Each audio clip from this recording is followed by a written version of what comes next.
Bonjour, merci de votre fidélité. Ce qui caractérise le judaïsme par rapport à d'autres religions, je crois que c'est d'abord la pratique des mitzvot, le nombre impressionnant de mitzvot, puisque traditionnellement on avance 613 mitzvot, tariag mitzvot, des actes à faire, à ne pas faire, etc., avec toutes les différenciations, les catégorisations que l'on peut faire de ces 613 mitzvot.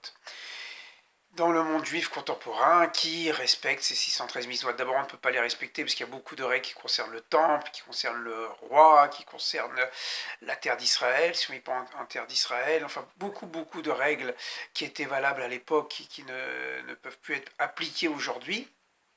Même si on est très pieux et on vit dans un quartier hyper religieux, dans une ville religieuse comme à Bnei Brak ou à Mea Shearim, on ne fait pas les 613 commandements.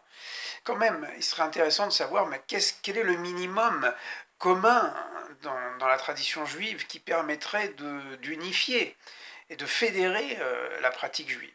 Je voudrais me référer ici à un enseignement qu'on trouve dans les Pirkei Avot, à la fin du premier chapitre, un enseignement de Shimon HaTzadik. Shimon HaTzadik, Simon le Juste.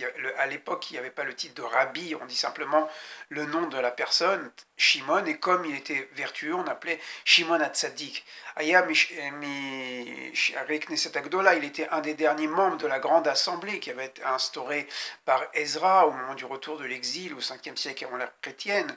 Waya Omer, et il a enseigné Al Shloshat Varim Haolam Omed, le monde repose sur trois piliers, le monde juif, mais peut-être le monde d'une certaine manière en général, le monde religieux, à savoir à la Torah, vers la Voda, vers le Gimlut Rasadim, sur la Torah, l'étude de la Torah, Avoda, le culte, à son époque il y avait le temple, mais aussi la prière, qui était déjà instaurée à l'époque du deuxième temple, et Gimilut Rasadim, les actes de charité.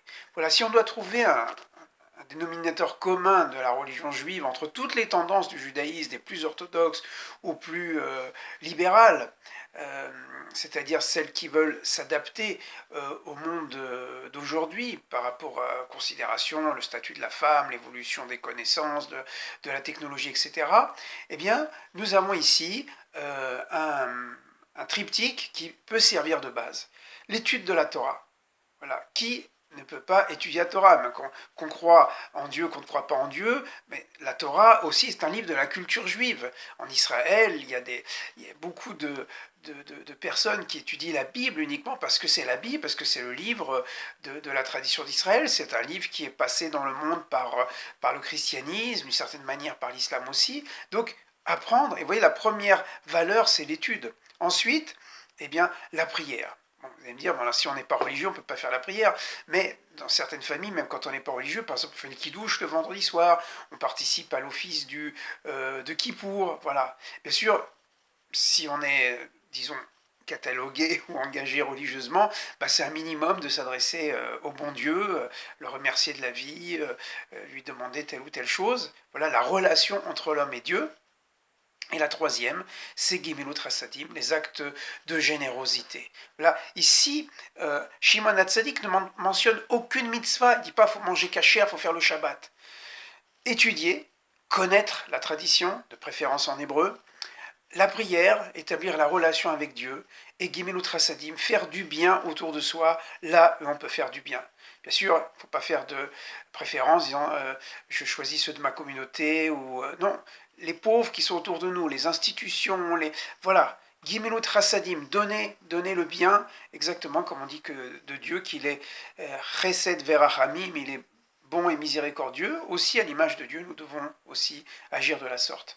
L'étude, la prière et la charité, ce sont les trois piliers de la vie religieuse et cela peut unifier le peuple d'Israël et peut-être même par-delà le peuple d'Israël, tous les croyants. L'étude de nos textes fondateurs, la prière, la reconnaissance de la transcendance et faire du bien autour de soi. À bientôt.